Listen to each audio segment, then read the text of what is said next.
why back a loser? Why back a loser when you can back a winner? Like me! Like me! Oh, God. Oh, no. He just noticed it. Here's the Carlton. Okay, I like Carl. I do. And I told you. Oh, look, I got snot. Oh, snot. Oh, they're going to... there's... Oh, John got a booger. Oh, look, I got a booger. Want to see more? It wasn't a booger. It was a giant trail of snot hanging from your nose to your mouth. That was a $30 booger. I mean, this is insane. The amount of saliva, again, Chris, the amount of saliva that comes out of this guy's mouth. I don't even know how you have this much saliva in your entire body, let alone this much to come out of your mouth. It's insane. Oof. 900 away every month for my beautiful children. Yeah. God. 900 away every month for my beautiful children. Yeah. What's going on there? There were two. It was one big one, and then the second he's leaking. Holy shit. I definitely would. He is the nicest person in the world. Am I off to think that? Because I think he's uglier than me. No? No.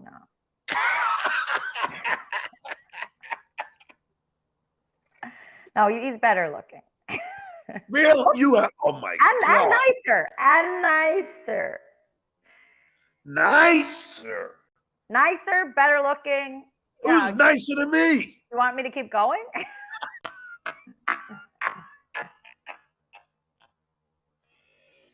Oh, God. More no.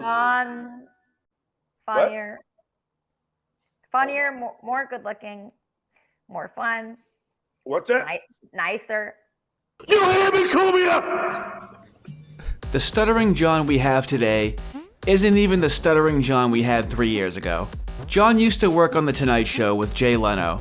During COVID, a month after St. Floyd ascended to that great fentanyl dealer in the sky, John manages to get Jay Leno on to talk. Jay Leno's audio is dog tits at best, so I'll try my best to guide you through this. The strangest part is that John is much more cognitively acute then than he is now. He has a debilitating stutter but no super chats to distract him. His levels of decrepitation are unusually low. This might be the first time in recorded history that we see a man finally conquer his stutter and somehow it turns him into a trash goblin. So let's go back to a simpler time, at the height of COVID, and appreciate how John manages to fit Jay Leno's dick in his mouth so perfectly. Everybody, here's our first guest of the day. It is my old boss, my favorite boss, Jay Leno, everybody. Hi, guys. Jay, how's it going, man? Good. Everything's good. Can't complain. Just working in the garage today. That's all you can do. I don't know. Jay, your audio's going out there. David, I'm not able to hear Jay. He's not able to hear me. I heard him. Can you hear us now? Yeah. Okay. I can hear you now. All right, go ahead. Are you there, Jay? Yeah, where do you want me to pick it up from? We're live now, but can you hear me? Yes, I can hear you fine. Yeah. All right, but I can't hear you that well. You can't hear me. We can hear you now. Okay. Yeah, and this is something that you do, and this is just, and I know it sounds like I'm kissing your ass, but you're really a good guy. So Jay, I have to ask you, because you were very smart. There are a lot of people in the chats, and they're all saying that many older comics have said Jay was the best stand-up in the country during the 70s and 80s. And I've heard that everywhere. I know you're a better interview than me, whatever, but you are a workaholic. No, and it's such a cool thing to do. And I mean, I don't know. I mean, it's just, and you've always been that way. And, you once gave me the best advice, Jay. And no, I never told you this, but Ralphie May. Well, you're still in the business, so obviously you didn't take it. But go ahead. No, the late great Ralphie May once was on stage at the Tempe Improv, and he took some pot shots at me. And I told you that in one of our writers' meetings, and you said, well, why don't you just pick up the phone and call him?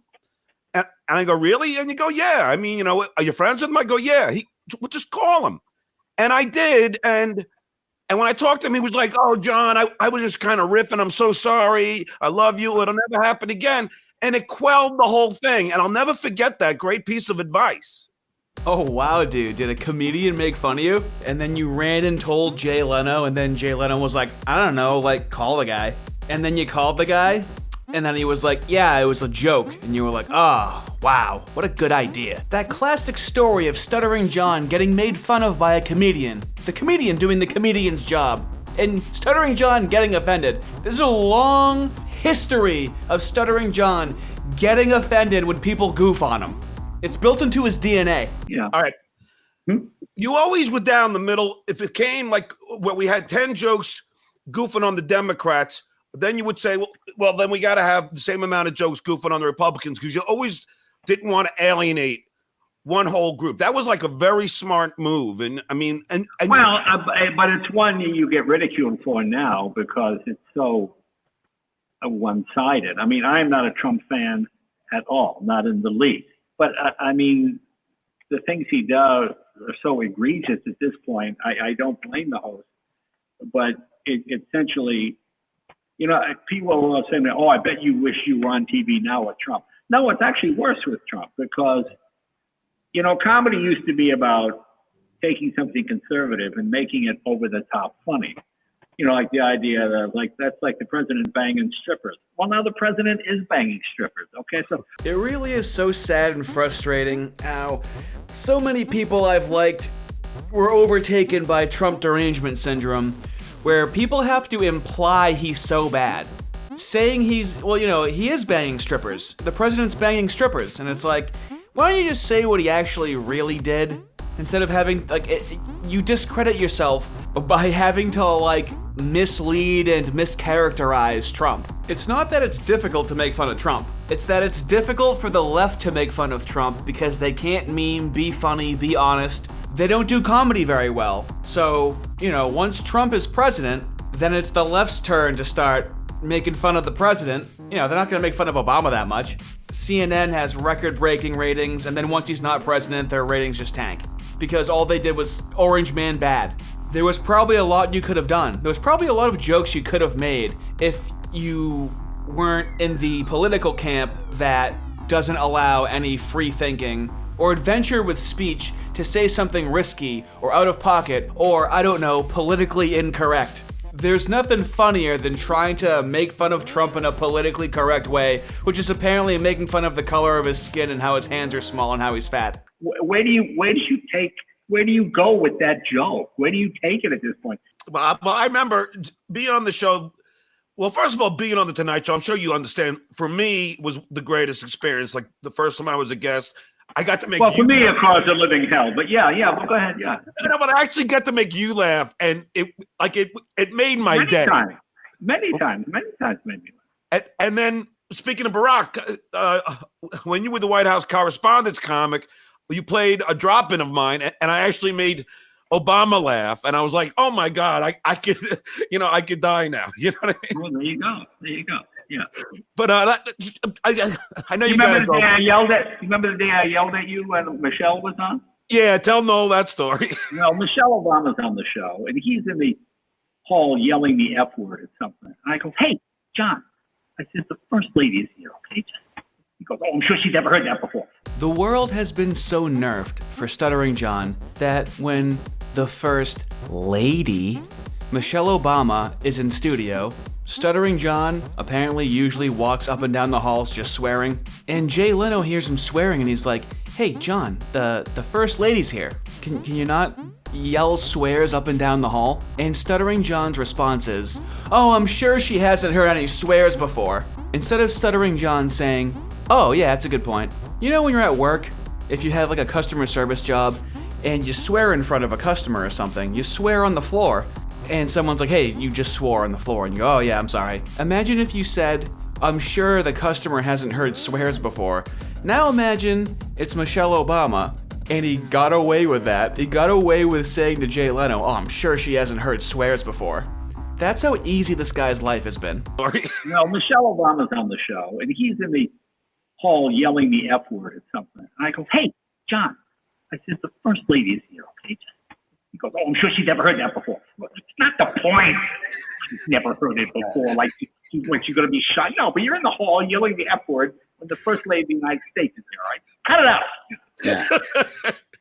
That's one thing you and I used to bond with. I don't even if you remember in rehearsal, all those bad old songs like. What are the odds that when Stuttering John says the songs that you and I used to bond with was just Stuttering John bombing with old songs he was thinking of? Look at Jay's face. That's one thing you and I used to bond with. I don't even if you remember in rehearsal, all those bad old songs like One Tin Soldier and you remember? Oh yeah. I sent one to our producer. You remember David Swift? He's here now. Yeah. A song by the 1910 Flip Gun Company called Indian Giver. You remember that song? No. It was like a number song. Indian Giver, Indian Giver. It's like a song they throw you in prison for now. It really is so sad and so frustrating to hear Jay Leno say, like, that little gimmicky song he used to listen to and has a positive association with. Now he's like, yeah, that's a song they would throw you in prison for nowadays. Yeah, this is the problem. Now all of a sudden this song would get you thrown in prison. I know he doesn't mean it literally, but this is the attitude that leads to him not being able to make jokes about Trump. But it was like number one in like 1971 or something like that. No, I remember It's like a stupid song. I mean, did you remember Big Bad John and One Tin Soldier? Oddly enough, Jay Leno gives rather apt advice for people making YouTube videos nowadays when it comes to working clean and not swearing. And you made the choice to never curse in your act. And what was the reason for that? Well, I don't do it. I'm not offended by it, obviously. It's just a matter of, I remember once I was auditioning for Harris. Oh, I think I had the F word in there, and sometimes I just referred to something. The guy goes, oh, we can't hire you. I said, why? Well, you said this. I said, well, no, I wouldn't say that there. He goes, well, I came here to see you, to put you on our stage, and you said it here, so why would you not say it there? And I thought, well, that just cost me like 20 grand. Right. I mean, I don't need it. And to me, I find it lazy. I mean, to me, the fun part was always coming up with funnier, to me, okay, so it's always funnier to try and paint verbally paint a picture that people can see in their mind. So a cat with this little fork as opposed to the big fork. It's just stupid. But to me, it's sort of what makes comedy fun, trying to find, comedy to me has always been the economy of words. It's using the fewest amount of words most effectively to get to the joke. And no one knows this better than the American white male. Being a part of that community, I understand the tact that is necessary to display my opinions and say them in a way that is acceptable. White dudes are forced to be clean comics in comparison to other demographics in the country. All I'm saying is, if you're gonna say something ignorant, make sure there's some knowledge behind it.